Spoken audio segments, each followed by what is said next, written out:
Are we on the air? You're now in the mix with The Corner Radio, hosted by Kill, banging nothing but classic hip-hop, soul, and R&B.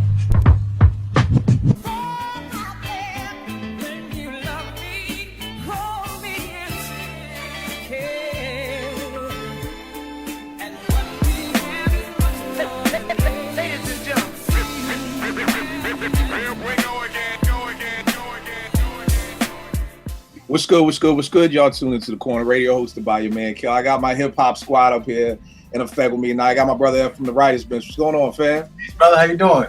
Doing well. Thing is good.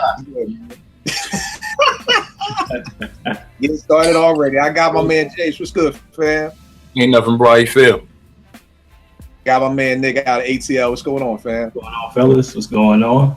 All right. Yo, y'all know us. Let's get right into it. Yo, one of the things me and Ev was talking about a couple of weeks ago is just like, and I don't know how y'all feel, we can talk about it, but one of the things I miss about music when I was younger is having the opportunity to listen to it with your crew. I remember listening to G-Rap's first album in my man Scoob's basement in Philly, and all of us hearing Men at Work for the first time and being able to rewind it, and being at Morgan, listening to Illmatic with all the people in your dorm. And so I just miss being able to listen to music with your peoples. Now it's like I'm in the car by myself, or I'm in the studio late night with the headphones on. And so I don't really ever get the vibe with people to get the interaction. So, you know, the second best thing to that to me is sitting down, chopping it up with my peoples about an album. So the first album we're going to be chopping it up, do this, you know, many more times every time something dope comes out. But the first joint we talking about is the new Daylight, the Anonymous Nobody album. You know, I'm sure some of the people out there like, yo, that joint dropped like a month ago. Y'all late. Y'all gotta let stuff marinate. I can't just get an album on Friday and then write the review about it on Monday. And, you know, so we let it marinate for a while. And so that's what we're going to chop it up about today. How dope is the album? You know, all those great things. Do a little background real quick on cats who may not know. Of course, they dropped in 89 with 3 Feet High is Rising, Dead in 91, Balloon Mind State 93, Stakes is High 96, Mosaic Thump in 2000, Bionics 2001. Their last album, The Grande, was 2004. So it's been 12 years since their last album. That's kind of different about this album. It was a Kickstarter album, so they raised. The initial goal was $110,000. They ended up raising $600,874, which is crazy, with only 7,169 backers. You know what I mean? So that's an amazing feat. It debuted charts on Billboard over Young Thug's something album. I don't know what the name of it was. It was streamed 2 million times in its first week and sold 21,000 copies the first week. So huge accomplishments.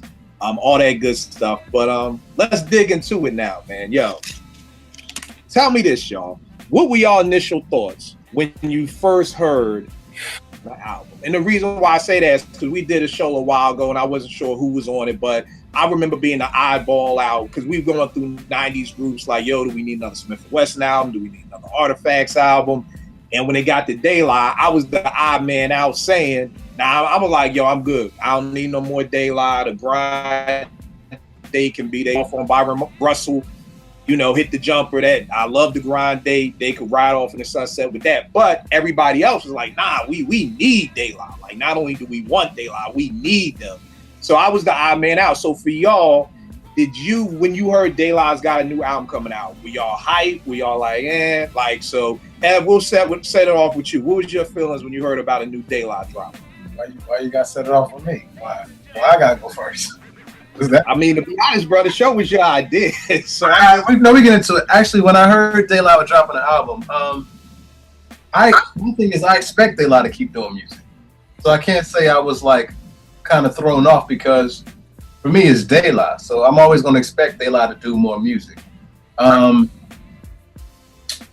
Now, I'm looking at the discography, and the discography has, before this album, the Anonymous Nobody, it was a Grind Day. Right. But I could have sworn it was something in between that Post and Dove did that I think Maceo wasn't a part of or something like that, if I got the story correct. Yeah. I think they did something, but I don't think it was officially like an album or anything like You that? know, that Nike thing for iTunes. The Nike thing. And the reason why I bring that up is because I heard that and I was like kind of disappointed. So when I heard they were doing an album, I was like, all right, you know, I just don't want to get that last thing that I got. I want to get something good. But I can't say I wasn't necessarily like thrown out of the water because I expect De La. Like De La for me is that group that continues to make good music. It's like my go-to group. When people be like, man, you know, the old cats don't really make no music. I always go back to De La because De La will keep, even though the album may not be necessarily a 5-mic album, they'll put out good music. So for me, it was like I expect De La to keep making music till they like 65, for real. I don't expect De La to stop. All right, no doubt. Nick, what was your thoughts on it? Right here. That's the Kickstarter edition. I'll put $50 in. Okay. Just to let you know, I was anticipating one of my favorite groups of all time.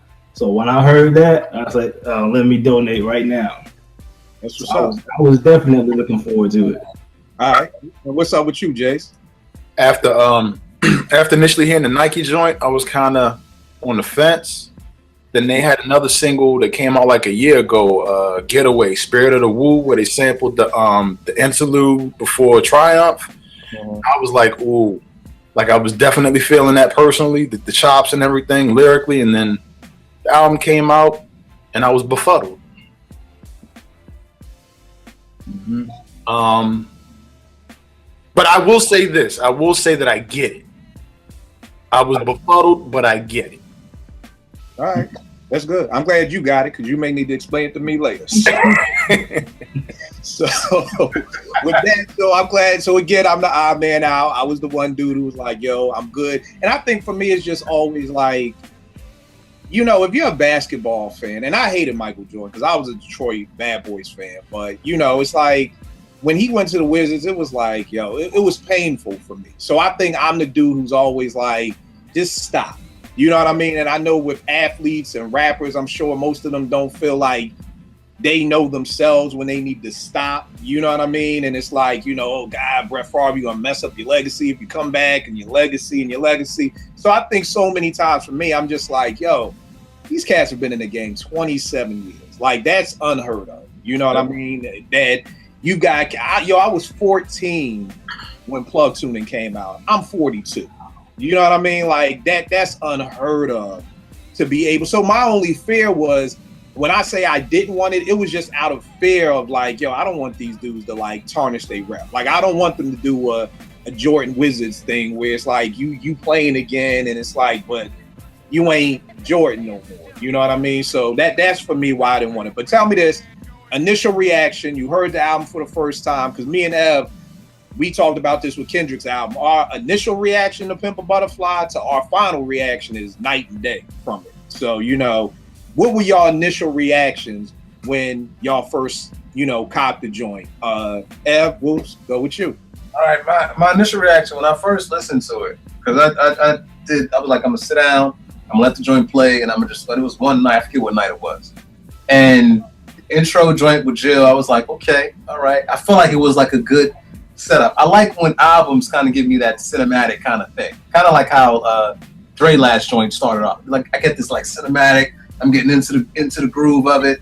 The first track drops, the beat is pretty good, and then I hear Dave, and Dave is spitting. I'm like, okay, this is good. And then it just went downhill, man. it just for me it just went down. I'm gonna be honest, man. For me, it just went. It went not in the direction I expected. And I was probably been about 6 songs in. And I remember sitting there scratching my head like, yo, what's actually happening? And I didn't know. And I was at a point where I couldn't really analyze or break it down. I could just say whether I liked it or I didn't like it. So I remember I stopped like probably halfway through it and I just stepped away for a minute and I came back maybe a couple of days ago and put it on again and went all the way through. And I'm still like, I don't get it. Not that I don't get it. I didn't like it. I'm just gonna say I didn't like it. musically, there's many reasons why stuff about it I didn't like. Musically, I feel like when you do everything live, there's a certain time and place for that. If that album would have released in the summertime, maybe the live thing would have appealed more to my psyche. In my mind, fall, I need some hard thump, and De La has that. I've gotten that many times from him. I gotten some real dirt shit from De La, so I know that like it's in there. But I understand the concept of how they put it together. You know, having these musicians come in and just play like how many hours of music, and then they sample that and put that together. But for me, the music lacked a little bit. I did like some of the arrangements, but that heavy bottom end, that dirt that I was looking for, I didn't get none of that. And the verses, man, were. Hold on. I'm gonna dig into you for the verses. We gonna come back. No, because you the resident MC, so we gonna definitely talk about the verses. But Jace, what about you? First initial reaction, you're hearing the album. What do you got? Sonically, it was not what I was prepared to hear. Pretty much the same extent as Ev. Matter of fact, I think I hit you up that night, and I was like, But then I stepped away, much like Ev, and I didn't pay attention to the peanut gallery. I did not pay attention to the peanut gallery. I have to say this. There were a lot of people that were on it, I feel personally, on the strength that it was De La. I can't do that. Either I'm with it or I'm not. But I will say this. If you've ever been to a De La concert, this album was sonically all over the place the way their audience is. They have a wide range of appeal from being on tour with various groups from various genres.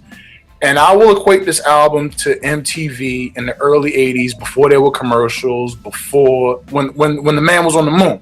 Right. You could hear Run DMC, you could hear Twisted Sister, you could hear Greg Ken Band, you could hear just about any and everything.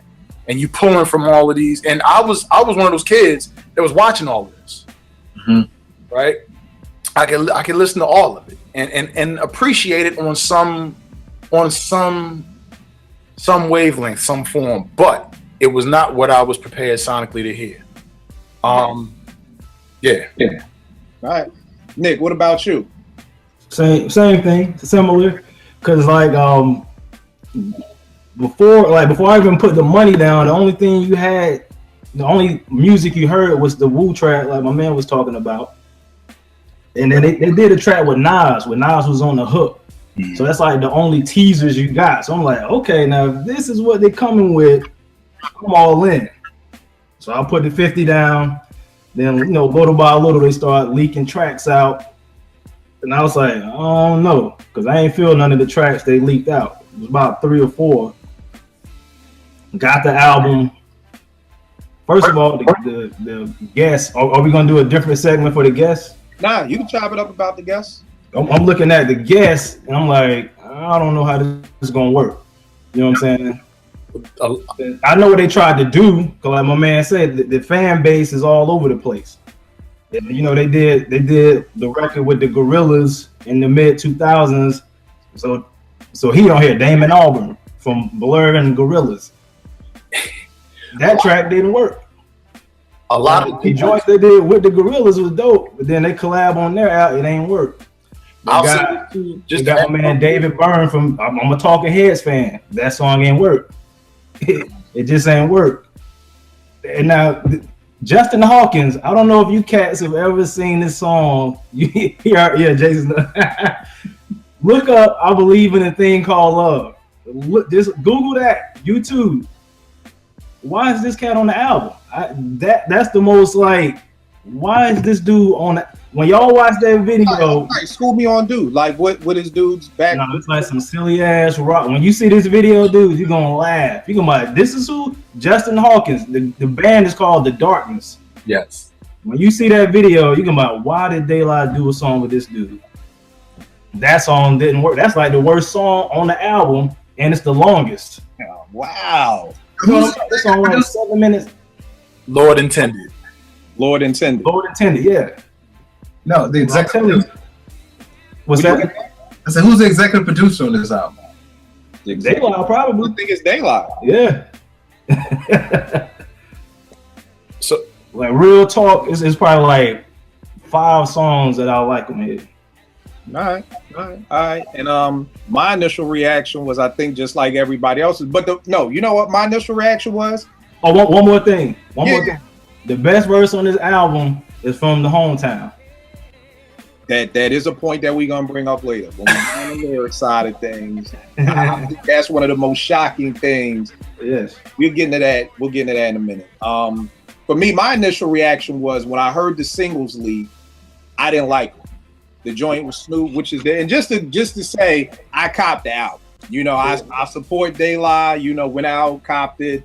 You know, but the first song, Pain with Snoop, when I heard it, I was just like, and the thing with De La to me is I feel like De La has really always been dope at their first singles. You know what I mean? Like when I heard Plug Tune in '88, I was like, yo, this is dope. You know, when I heard Ring, Ring, Ring to this day, it was like after school on a Friday, I went to my man Cool DJ Frank's house.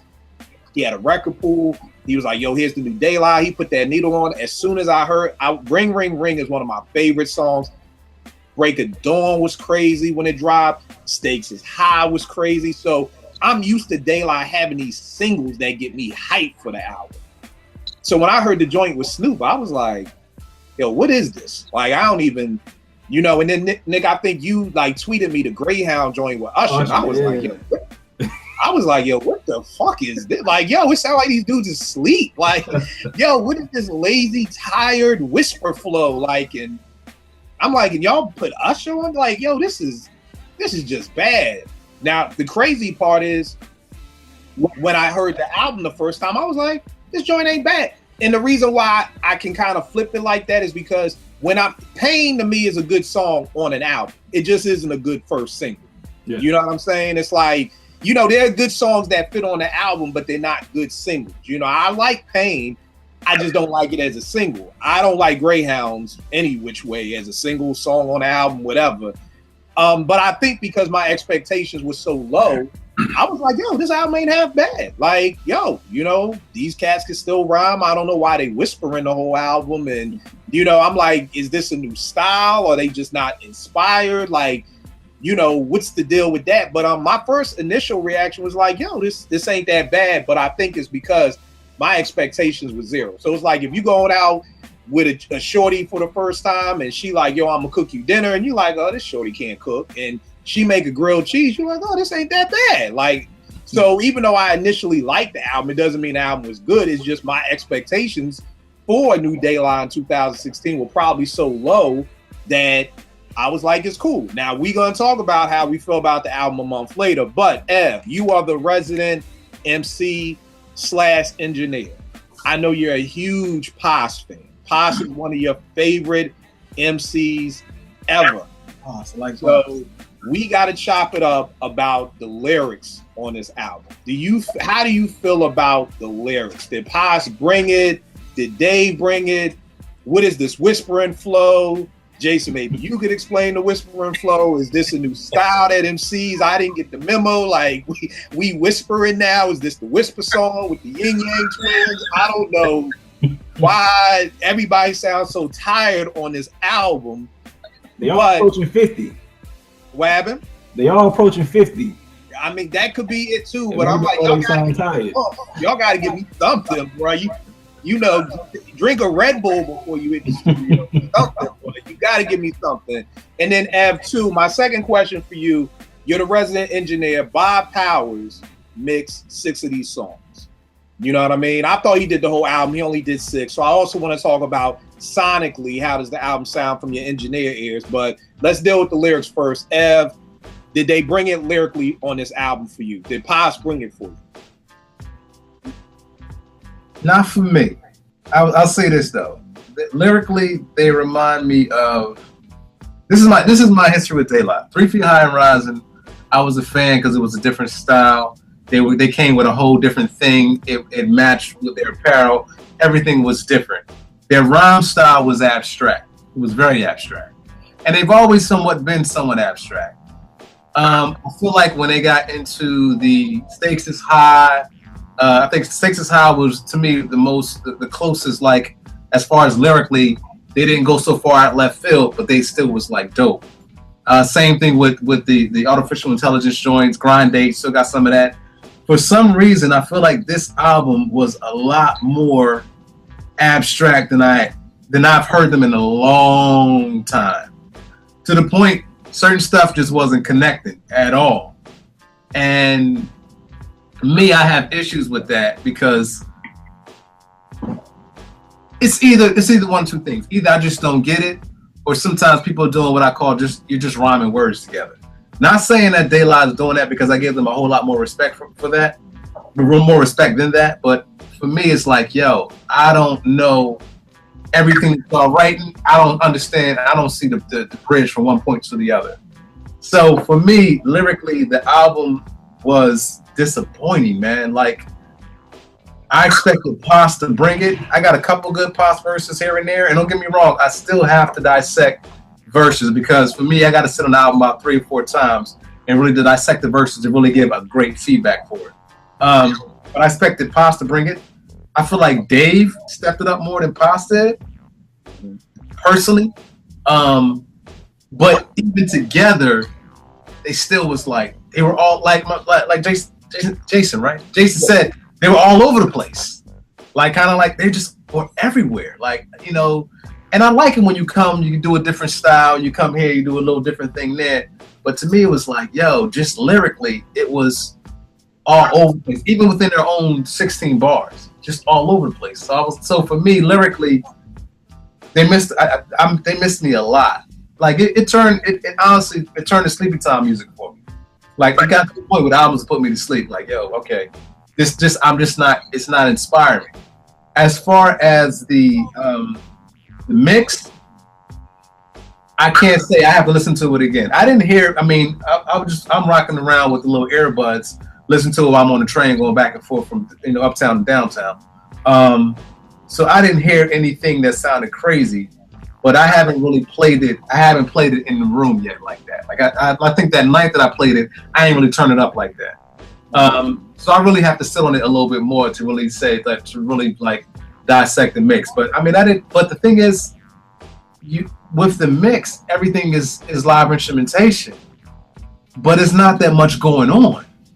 You know, it's not like you got these hard drums that you got to figure out how to balance out with this crazy ass guitar. Like.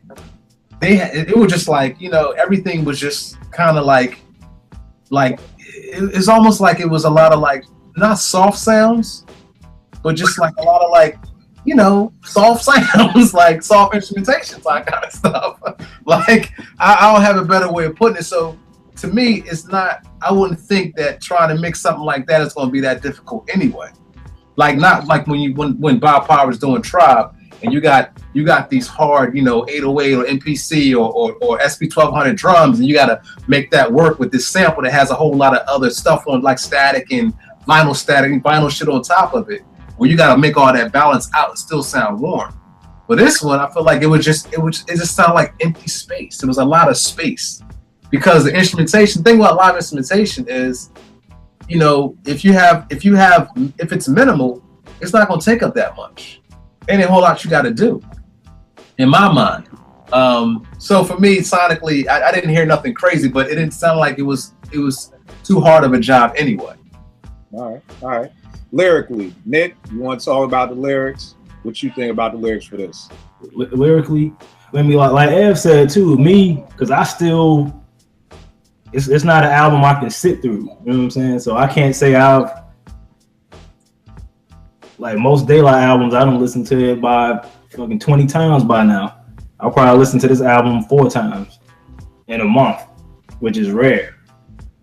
But from what I did hear, I feel like Dave did his damn thing. Like Dave, it's like he don't have a ceiling. You know what I'm saying? Like, to me, he just keep improving. You expect Pos to do so. Like, some of the verses was like, okay, it's cool. But I feel like Dave brought it for the most part. All right. Jace, we're not talking about the guests, right? We're just talking about Daylight. No. You can talk about the guests too. As far as the guest spots, The 2 Chainz, man. Titty boy. I was happy he did that because people be clowning him. I was like, when he was Titty Boy with DTP back in the day. His name's Titty Boy? What? It's a long story. He was an only child. He was a mama's boy. It's a long story. Yo, that when he was with. Yo, Titty hold on. His rap name used to be Titty Boy? Back in the day. Yes, sir. When he was with Ludacris. DTP, Duffel Bag Boys. Yeah. And these young niggas want to know why us old heads hate him. Titty Boy. Like, oh, God. But he had bars. You know what I'm saying? But cats wasn't listening. Then he started clowning with the 2 Chainz, and that's what got him popular. Wait, did they call him Titty for short? Huh? What they call him Titty for short? Was it like, yo, did they just drop the boy every once in a while? He was just Titty? I'm trying to figure out. I'm trying to understand. Bro, I'm with you. When he said, I was like, whoa, hold tight. Whoa. Yeah, but I knew that name. Why us old heads don't get it no more. If you a nigga named Titty Boy, man, come on. Yeah. Trust me, that name had something to do with him not getting recognition, because nobody gonna take you serious with that name. But now, I was glad he did that verse. Now 2 Chainz is related to dude from Organized Noise, right? No, actually that's Future. That's Future. All right, my bad. You know me and the new MCs. I ain't up to date.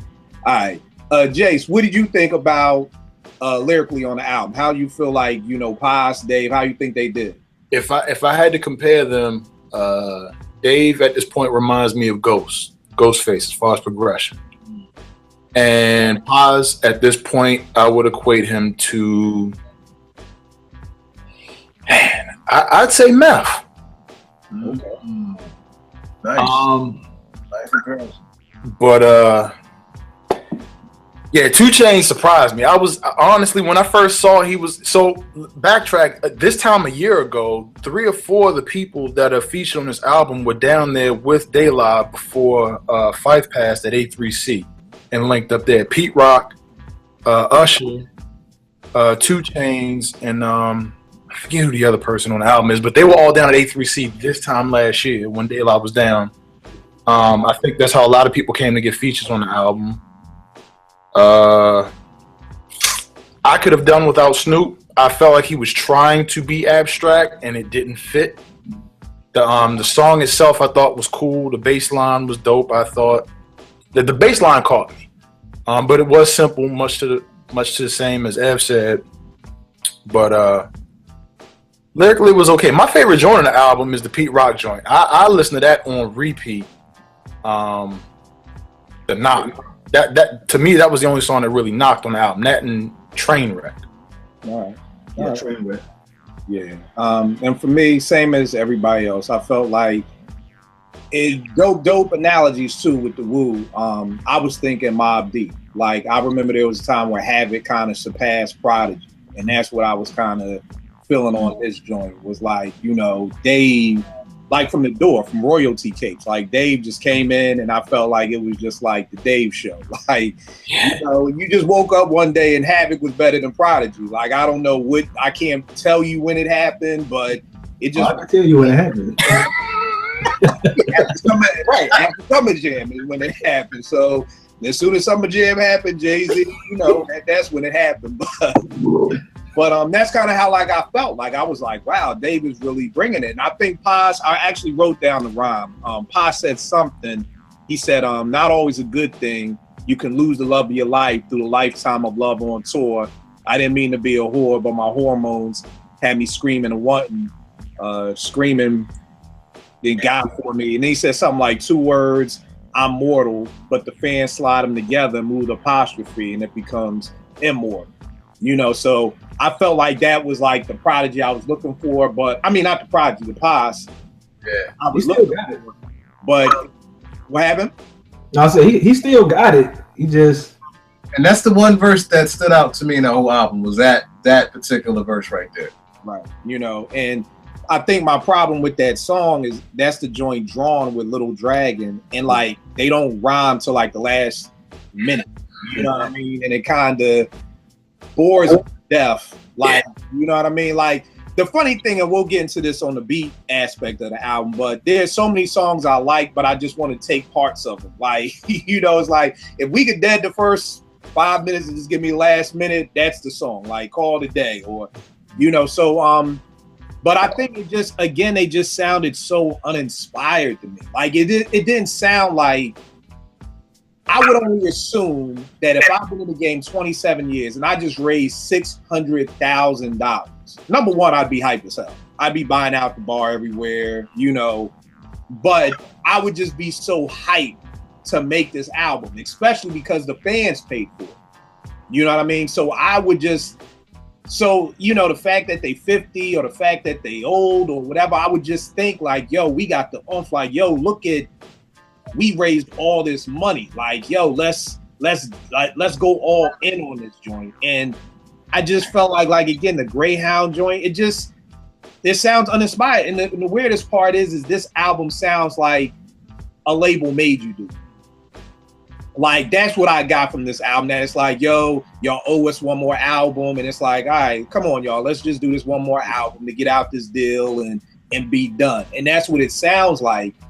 And it's the total opposite of what's happening. You know, like, this is Daylight with 600,000, you know, almost a half, you know, over $500,000 of money to do whatever they want. And it was just kind of like, I would think you'd be inspired to do that. You know, it's almost like cats complain about being in these record deals and having to do what other people want you to do and being puppets and slaves. And so I would think the first time you get independent that you put your best foot forward, and I just don't feel like, you know, maybe like Nick said, maybe it's just the best foot they could put forward at 50. I don't know, but, you know, lyrics didn't get with me either. Production-wise, what did y'all think about the album beat-wise? Ev? Real quick, I want to add to that point, because I know we were having that conversation when we talked about doing the show. Just to add to the point of, the thing that I liked about what they did with this album, the whole like, you know, the crowdfunding thing, I felt like they were pioneering a whole different element of creating hip hop music, and they were opening these doors, and they were the first ones walking through it as, you know, coming from a big major label, and then looking for the fans to help support, and then not just getting their mark, but going far and above their mark. I felt like that is the reason why when I called you about it, like, yo, we got to do this Daylight album, because that's huge, that's big. But the turn of that is, I don't know if it's a conscious decision on what they actually liked, or they were trying to sell records.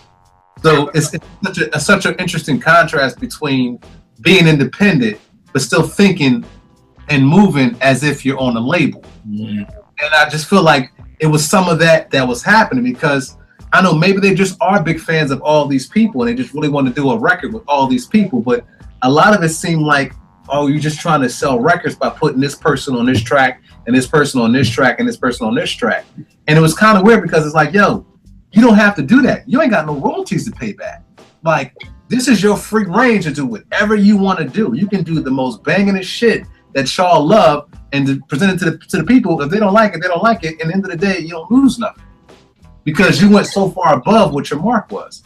So I just want to throw that in. I think it's an interesting thing when we look at how music is made, especially in this day and age, because everybody's going independent. Everybody's doing independent thing. They're trying to do this, trying to do that, but everybody ain't got money to really support what it takes to put together a good project and then to promote a good project.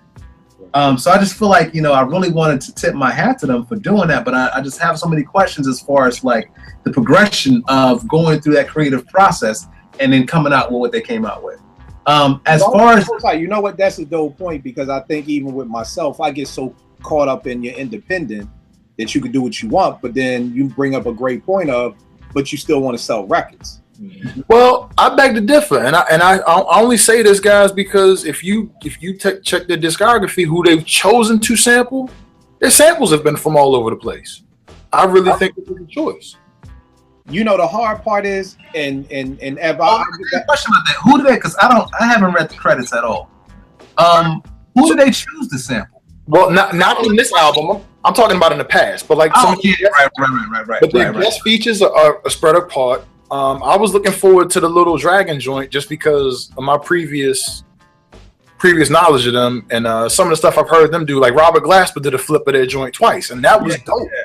See, but the Little Dragon joint to me made sense. Like, oh, I can see De La doing a Little Dragon track. Mm-hmm. It was the Usher one. I was like, Usher was at A3C last year, and I think that's how that came about. Yeah, I think the money made them go that route. Like, if they wouldn't have gotten that much in the Kickstarter, I think we would have got a more creative album because they would have had less to work with and less money to pay these bigger acts. Yeah, Be Wise for me. This album. You know what? I'll go last. I'm sorry, Ev. I stopped. My bad. No, but that was a dope point that you brought up. That even though you're independent, the goal is to still sell records. I think I'm just always. No, that's not what I'm saying. I'm saying for them, it was interesting because they were independent, but I feel like they still thought with a major label mind state. I don't think they necessarily needed to sell a whole lot of records because what was their mark? What mark was they trying to hit? They was trying to hit 110. And what did they get? 600. It's like, yo, you ain't got to sell shit. You good? Like, you ain't got to sell. You got enough for your budget. You got another almost 500,000 on top of that. You good? That's you all right. You doing all right. I mean, still do something good. You still want to do music for the people, but there's no pressure to sell records. Like, that's what I'm saying. Like, they really didn't have pressure on their back. Like, yo, all right, we got to recoup this. You ain't got nothing to recoup. But as far as I don't mean to go so far off track. As far as the music, I did like some of the arrangements. I did like what Bob Power did as far as bringing some stuff in. I liked how some of the stuff went, but musically, as far as what they chose, it's when people do like a hip hop album and it's all instruments, for me, for my ear, it doesn't always connect. You got to have some boom bap in there somewhere. And for me, this sounded like hip hop love ballads. It sounded like a hip hop love ballad because every song was there's nothing wrong with love, but you gave me a whole album of like relationships and love and the girl and da da da and this and that's cool. But I wanted more, and musically, I feel like it kind of went that way too. So for me, I like the idea. Again, I love the concept. You're gonna have these people come in and do this, but there was no like real dirt bottom end that for me completes. That's my ear. That's what I was looking for. Right, and now I feel what you're saying because I think for me, my thing was I never got the feeling that they were sampling. It felt like a jam session. Mm-hmm. Like I don't walk away with we took these tapes of jam sessions and then we sampled them and we put them in the MP or the machine and then we replayed them. It felt like y'all had jam sessions and y'all rhymed over the jam sessions type thing. You know what I mean? Like reading the credits, it's like Super Dave West, who's a dope producer, it's like he played drums on everything. So I don't even know if an MPC or any type, you know what I mean, was really even used on. Like you said, I don't get any dirt from this album. The only song that I really got a boom bap feel from is the joint called Snoopy's, where the song starts off quirky, but then it like changes and it goes into this like, then I get my like little head bob to it. And then it goes back to the quirkiness. And then it's like, okay, then that brings me back to my like, dun, and I'm like, okay, this is the De La I wanted.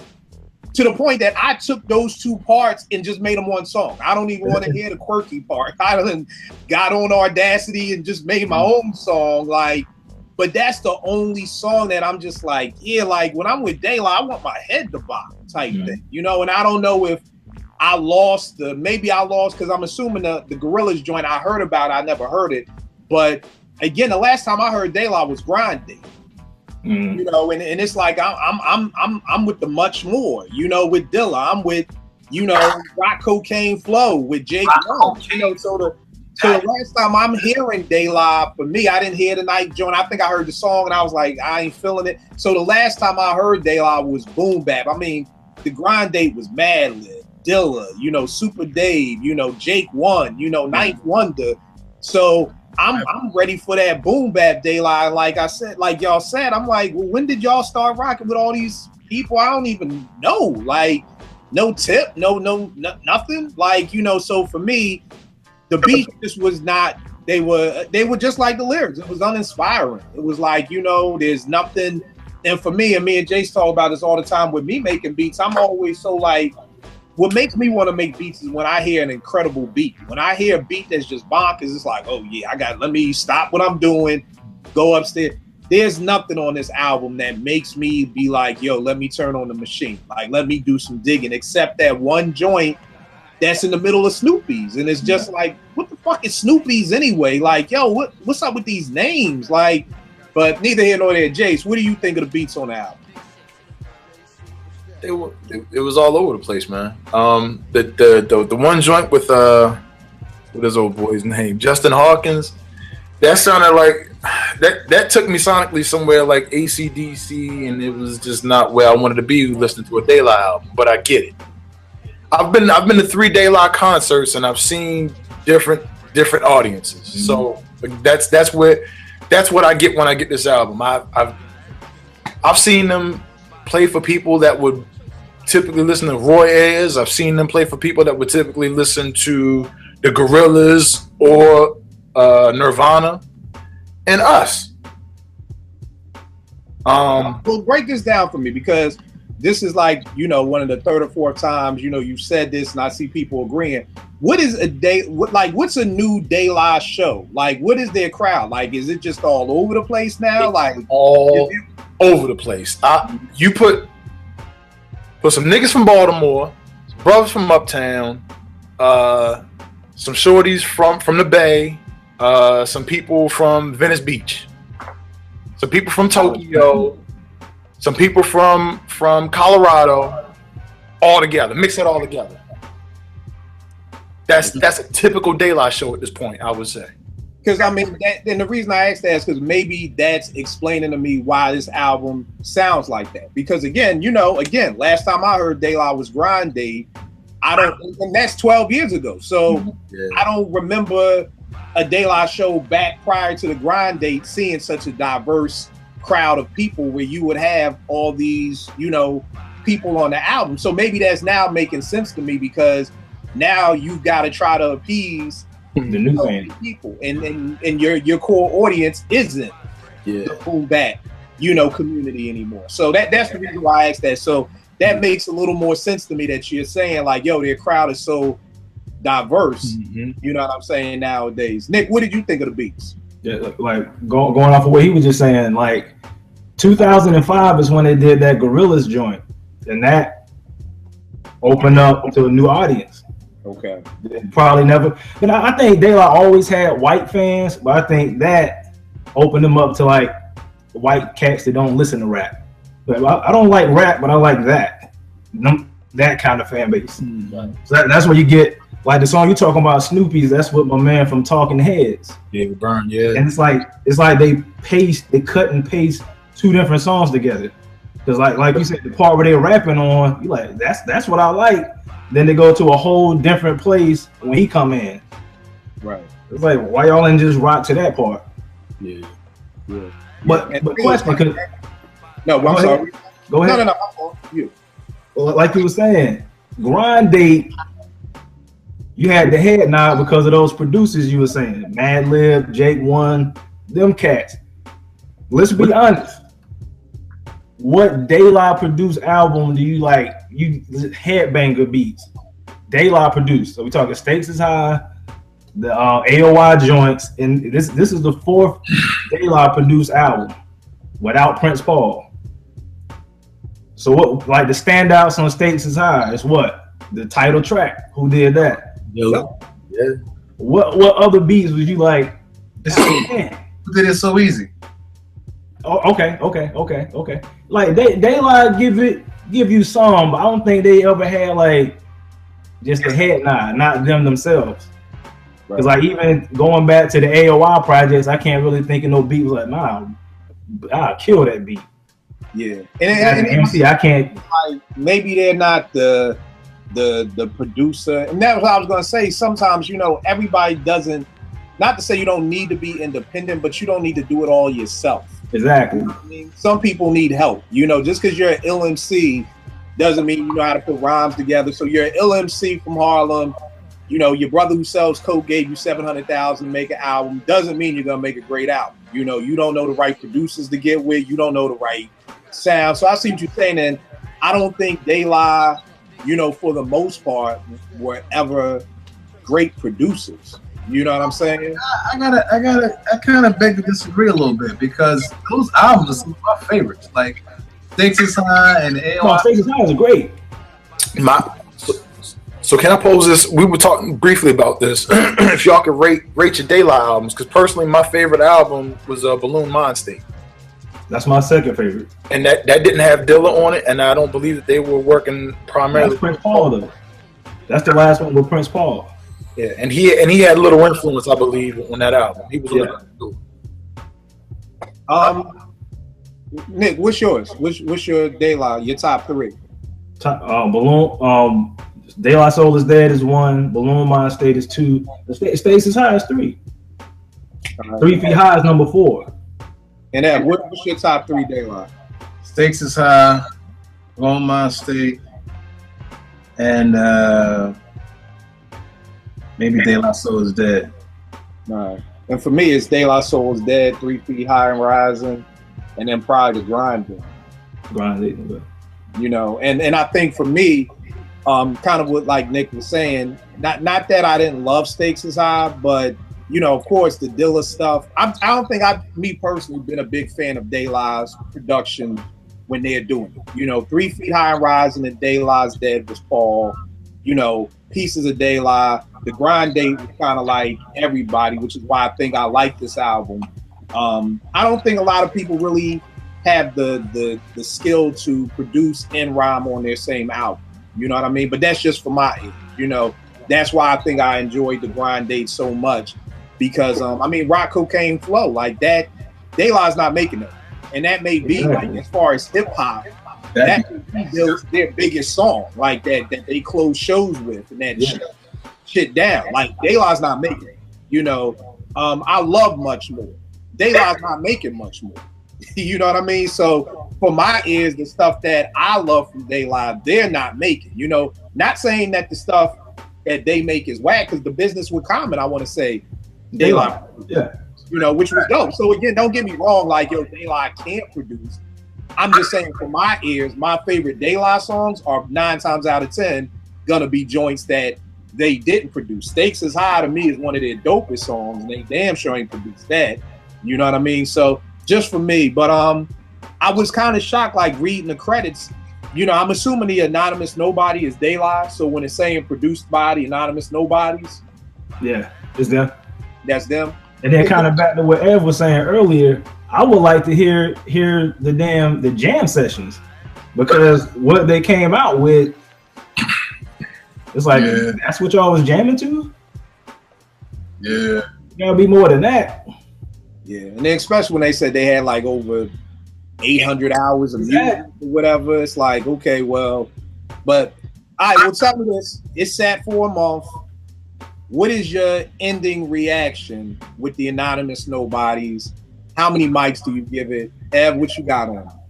Anonymous mics.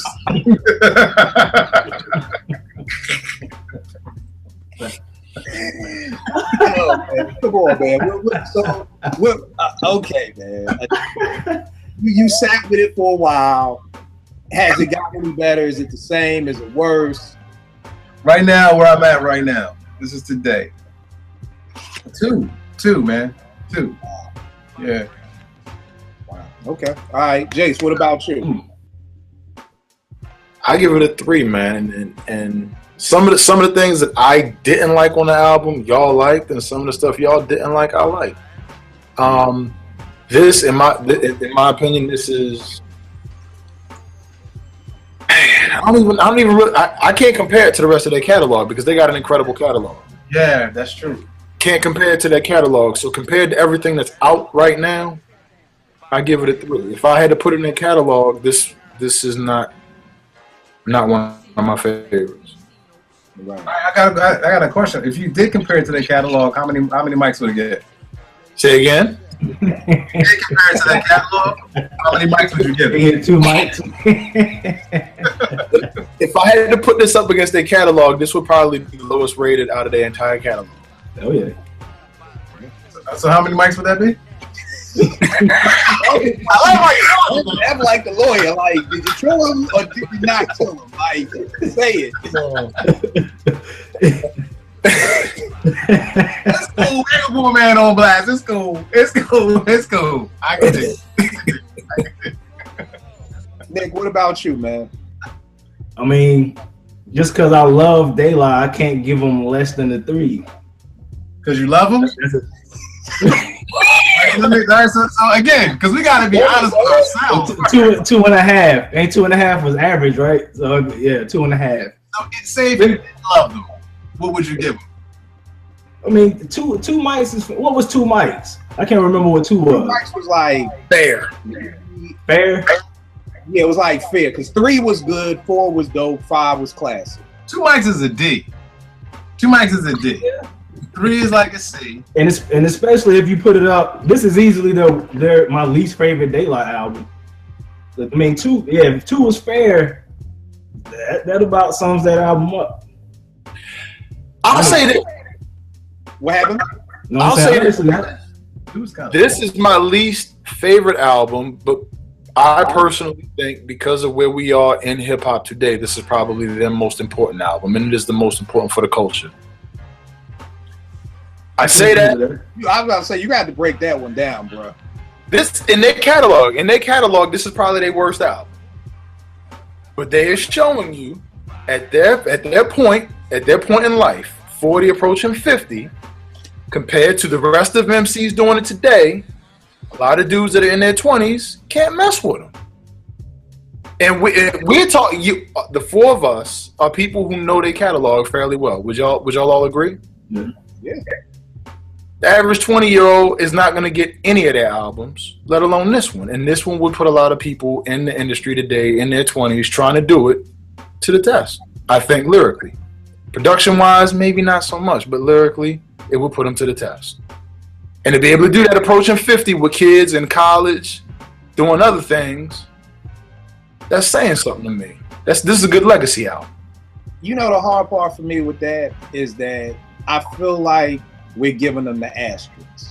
Like we're giving them you're old or your hamstring is pulled. This is Patrick Ewing when he played for Seattle, not Patrick. Grandpa, all right. Olajuwon when he was on the Rockets. This is Akeem Olajuwon when he was on the Raptors. And like it's like, well, then retire. Like that's my thing. Like that's why I didn't want the album because it's like I can't give you the asterisks that you're 50, you got kids in college, you got fibromyalgia. Well, then stop producing. Like I'm not gonna lay back like, yo, my beats ain't hitting because my hands hurt, so I can't hit the pad. Like, no, if I can't hit the pad, then stop producing. So me personally, I can't give you the asterisks because you old and you want to keep rapping because your daughter just graduated high school and she want to go to Harvard and you need that 50,000 a year. Like I can't give you that. Well, come on, kill, Akeem, what he did in 94, yeah, but it's 2016. Like, bruh, like when Steve Nash wanted to keep playing for the Lakers for that extra $1 million, like, we knew Nash wasn't going to play and he was stealing money. Like, I'm never big on athletes stealing money, so I can't be big on hip hop artists stealing money. Like, yo, if y'all ain't want to do this album, y'all should have gave that money back to everybody. Like, yo, just give us the 100,000. We gonna make the album. Y'all keep the rest of that. We gonna keep it moving. But if you gonna take my 600,000, goddamn it, y'all better give me a banging ass album. I don't care if you're 50. I don't care if you got cancer. I don't care what's going on. Don't take my money if you can't show and prove on the mic. So, Kill, how many mics? That is, as unhappy as we are with the album, they love that shit. Which is amazing. They are proud of this album. Which brings me back to the point of, are you really proud of this album? Or are y'all just hyping it up for us to be proud? You know what? This goes back to something me and T always say. We'll be watching a movie and the movie gets bad. And I'm always like, yo, did the actors know? Like, that this movie was gonna be bad? Like, did you get halfway through the filming and you kind of just knew in your heart of hearts, like, damn, I shouldn't have took this? Because My bad. My fault. Go ahead. No. I'm just wondering, like, you know, are y'all, because they can't come out with the finished album and be like, damn, y'all, this sucks, man. That's what I was gonna say. They can't take all that money and be like, yo, I ain't really feeling that shit. like you gotta be like, yo, this is the best De La ever. You know, if they come out like, yeah, sorry, y'all, we took y'all $500,000 and, you know, screwed it up. You know, so I wonder if they're really, really, really proud of this album. I mean, they can't tell you if they are, because you can't have nobody to blame it on. See, when you got the label behind, you can always throw the man under the bus. You can always throw your A&R under the bus and say, oh, well, Puffy wanted me to do this, and, you know, the label, and Jimmy Iovine called me, and, you know, I didn't want to use Snoop, but they put Snoop on me. There's nobody to blame for this one but them. Ev, to answer your question, how many mics do I give it? I'll give it 2.5. Maybe even 3. I don't think the album, this is definitely, to me, I could give it a 3. I could give it a 3, and let me explain to you why. I like Royalty Capes. I like Pain. I like Property of Spit Kickers because my man Rock Marciano kills it. I like the Peak Joint. It is kind of slumberish. I saw him on Jimmy Fallon. I'm like, is anybody awake? Like, is Quest awake on the drums? Is anybody moving to this song? Because it's just, God, it's so tiring. I feel like Estelle sings like the whole song. Like, I felt like she sung the chorus 5 times before Posse even got on the mic, and then she was back again. The crazy thing is, and I want to ask everybody's favorite songs, is like Jay said a great point, that joints that y'all like, he doesn't, and vice versa. Yo, I actually love Lord Intended. That's actually my favorite song on the album. You know what I mean? When you put that tweet out, I'm gonna reply with that video so you can see. That's what I'm gonna do. I don't know. I can't attach to the video, but yo, maybe it's like, you know, like Jay said, maybe it's the AC/DC and the Led Zeppelin in me. I love the guitar breakdown at the end. To be honest, I like the rock part of the song more than I probably like them rhyming again. Like, that's the thing with this album. I feel like I need to go chop this up in the MP. Like, I feel like that's the problem with the album. If I do my own personal chops of this album, I could make this be 3.5. You know, but that's it. But if I, that's it. It ain't that much chopping I can do. But you know, and again, I think it's probably getting a 3 because again, I had no expectations. I think 2 Chainz killed it, and I think that's a problem. Like, that's a testament when people are saying 2 Chainz was better than Pos and Dave. Like, he's got the rhyme of the album. That's saying something. And it's almost like what you were saying, Jace, like, this is showing the young dudes they can't do it. I'm almost like, nah, it really is kind of showing that they can do it. Because, well, again, there's 2 Chainz. Nah, 2 Chainz 40. I don't know these 40. All these new dudes are like 12. So 2 Chainz is my age. Okay, so Go ahead. This is right. But to me, that says something. When 2 Chainz has the dopest verse on the De La album. Look at my face. This is Jordan on the Wicked. Because we talking about we talking about De La. Like, we talking about we talking about like obviously, we talk about practice. Like, we talk about De La. And 2 Chainz has the best verse on the entire. Oh man. That's right there. Said that right there. And part of it is because of the energy. Because like all of the songs have that same tempo. Like you said, the whisper rap, like the quiet rap, the whole album. Like, 2 Chainz came with some energy. All right,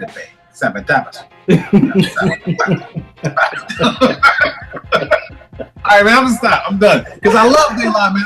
I'm disappointed, man. I'm disappointed. That's just it. And here's the thing, y'all. Here's the thing that I think that's where we gotta be. I think one of the reasons why hip hop got so bad because everybody started becoming yes men.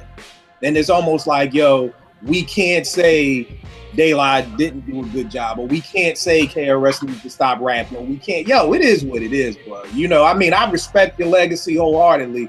I tell Jordan in a minute, yo, stop. Like, don't do it. Don't come back. Just stop. Like, you know, we got to get to that point. And then also, I know there's going to be people out there who are going to be like, look, Y'all ain't letting artists grow. Blah blah blah. I know it's coming. It's gonna be a comment. Y'all don't want people to grow. It's more than boom bap. Yo, I love Outkast. I think they're the greatest group ever. So don't nobody ever come to me about people need to grow. And I will let you grow as long as it's dope. Yeah. You know what I mean? That's the key point. I will give you all the room for growth that you want as long as it's dope. And I don't know nobody who I've given more room to than Andre 3000. You know what I mean? As long as it's dope. So I don't need the comments from people on the YouTube page. Yo, y'all don't want artists to grow and you just want to keep them in a box. Nah, it just gotta be dope. You know, and not everybody can do it. Not everybody can do an Outkast. Not everybody can do it. You know, Common and Q-Tip tried that weirdo style. It ain't work. You know, I don't know why it worked for 3000 and CeeLo. I don't know. Maybe they're doper, but it worked for them. You know, it's not working over here. So, yeah, man, but you know what, Kill? Even on this joint is kind of butt. I still want another Daylight out. Okay.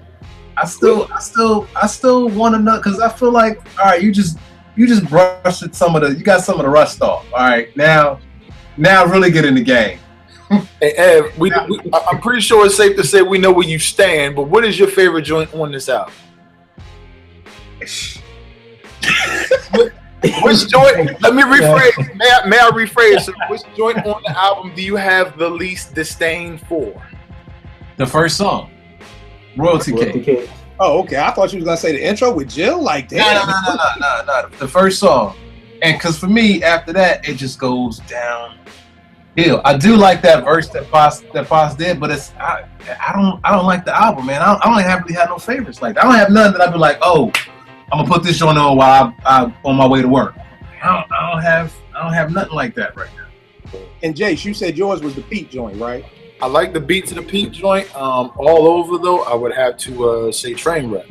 Trainwreck. The one joint that I want to grind on that coffee bean that sticks out to me. I say that to my wife all the time walking around the house.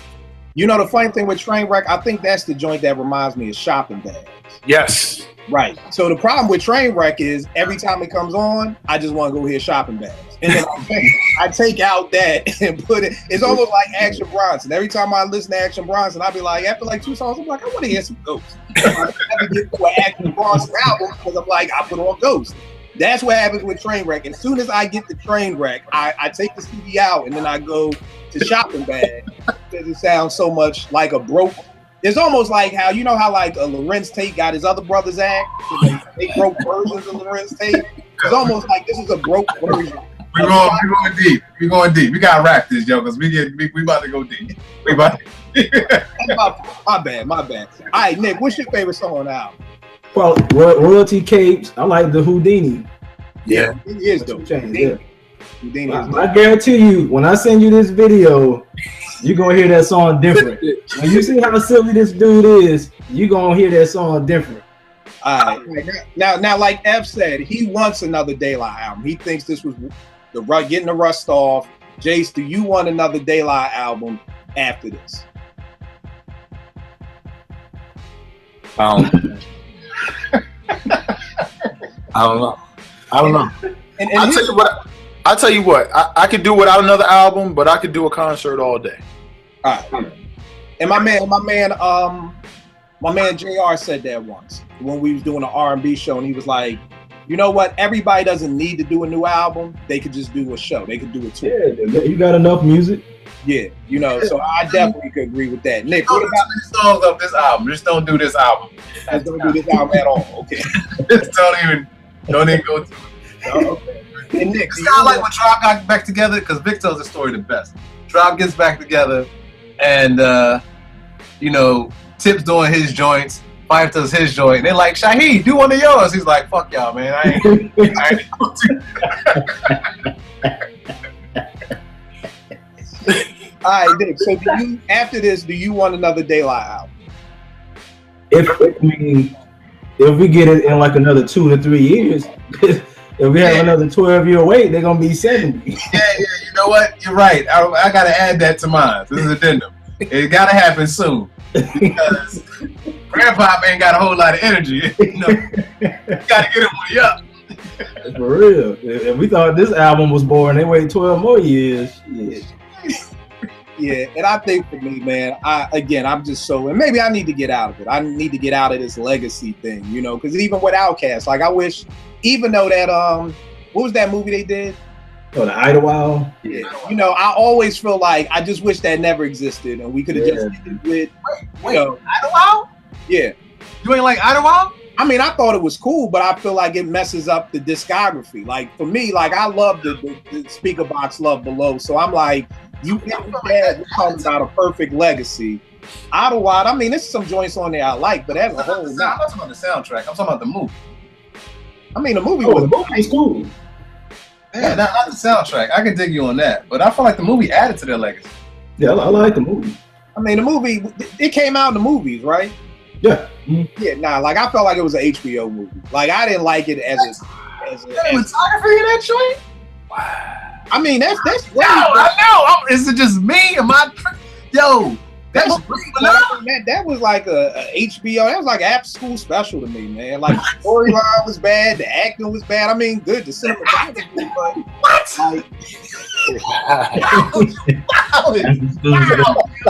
Like, like that's something that came on HBO after, you know, what's that show with The Rock? What's that called? Yo, I'm bugged out right now. Like that could have came on 11 o'clock on a Sunday night on HBO. That is the best movie any hip hop group has ever done, ever. I mean, that ain't saying a lot with the Fat Boys and Disorderly. But to me, I feel like that movie should have got nominated. The cinematography alone should have got nominated for what, a BET award? Oh, dang. Oh, you know what? I would say you hating, but you Outkast. You love Outkast. I'm surprised you say that.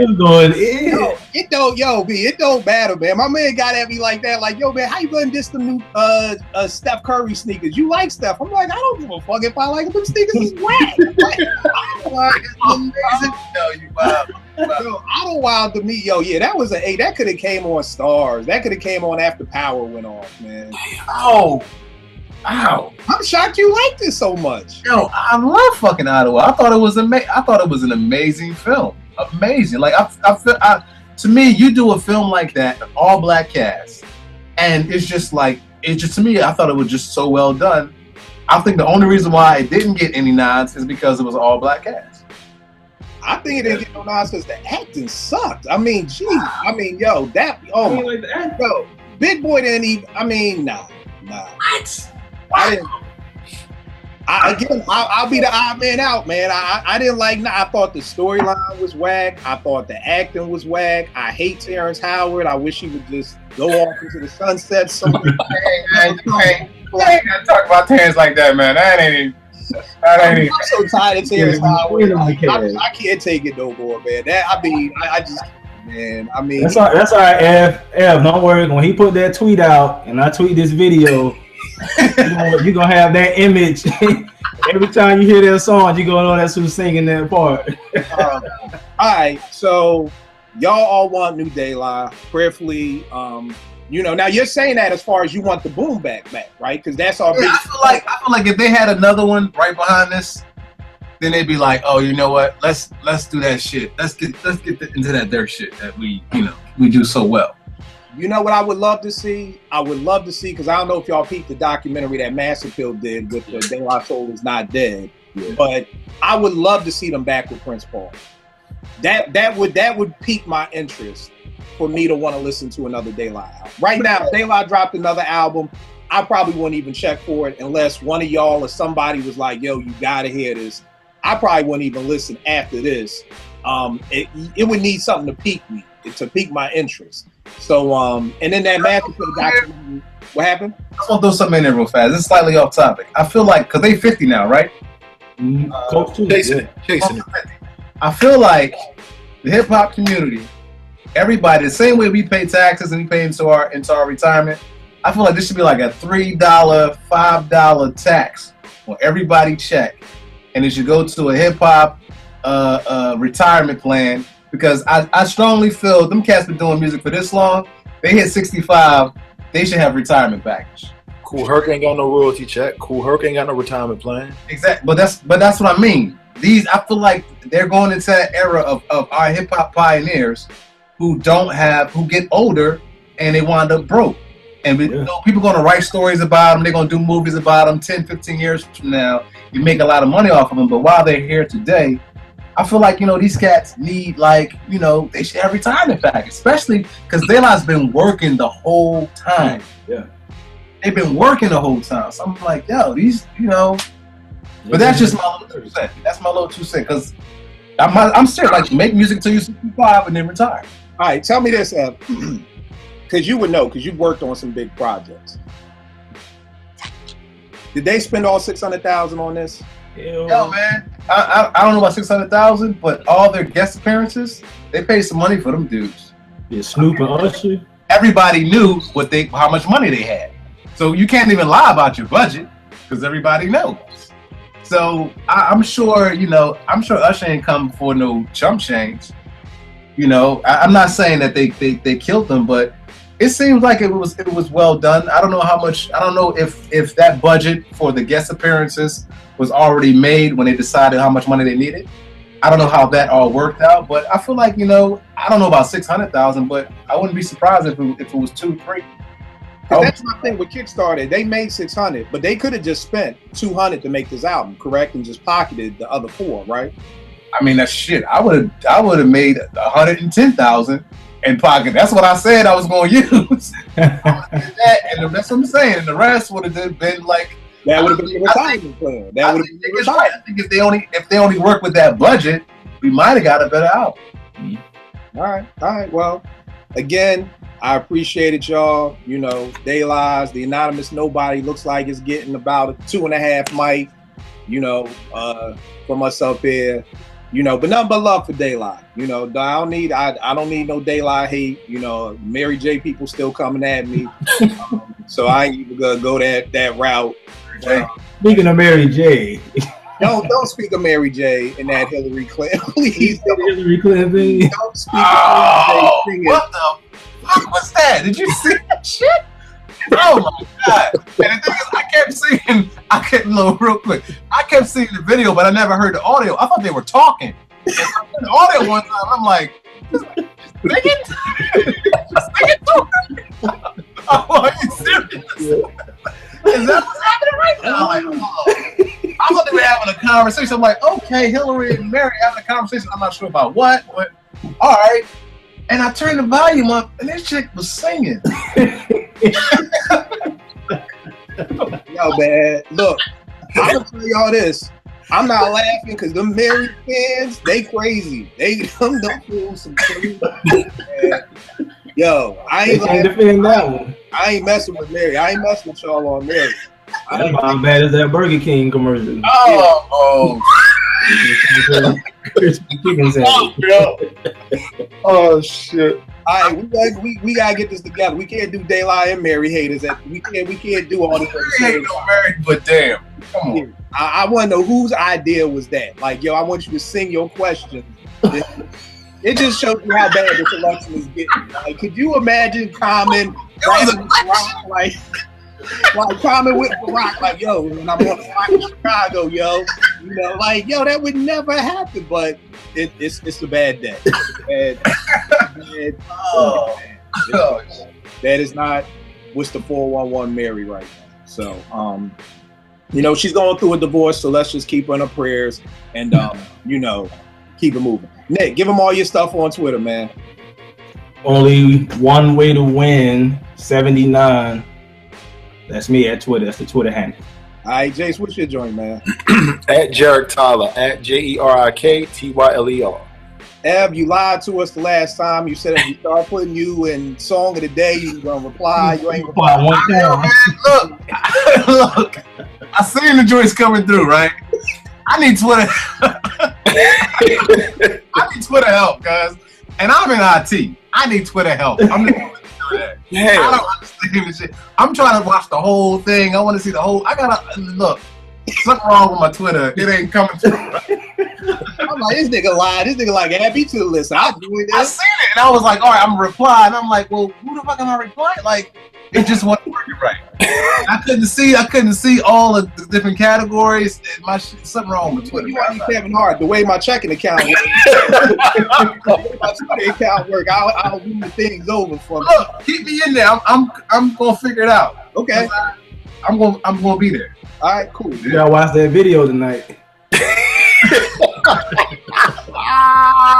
Yeah. Send it to me. You already know what it is with me at Kill889 on Twitter. We'll make beats for food. I'll check y'all next week, man. Peace.